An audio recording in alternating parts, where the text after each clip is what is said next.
স্কুলে বাচ্চাদের বসার বেঞ্চগুলি যেভাবে রাখা থাকে সেই প্যাটার্নটাই বদলে যেতে বসেছে মালায়ালাম সিনেমা স্থানার্থী শ্রী কুট্টন এর হাত ধরে। যারা ছবিটি ইতিমধ্যেই দেখেছেন তাদের ওই ছবির শেষ দৃশ্যটি নিশ্চয়ই মনে গেঁথে আছে, যেখানে বাচ্চাদের বসার বেঞ্চগুলি প্রথম সারি, দ্বিতীয় সারি, তৃতীয় সারি এইভাবে রাখার পরিবর্তে ইউ প্যাটার্নে সাজানো ছিল। মাঝের ফাঁকা অংশে দাঁড়িয়ে স্যার পড়াচ্ছেন।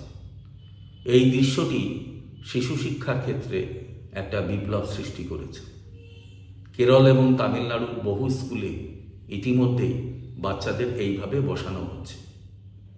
কেবলমাত্র বসবার আসন বিন্যাসের কারণে কেউ ফার্স্ট বেঞ্চার, কেউ লাস্ট বেঞ্চার, কেউ ভালো, কেউ খারাপ, এইরকম লেভেল সেটে দেওয়ার জায়গা আর থাকলো না, যা শিশু মনে একটা ইতিবাচক প্রভাব ফেলবে বলে সকলেই আশা করছেন।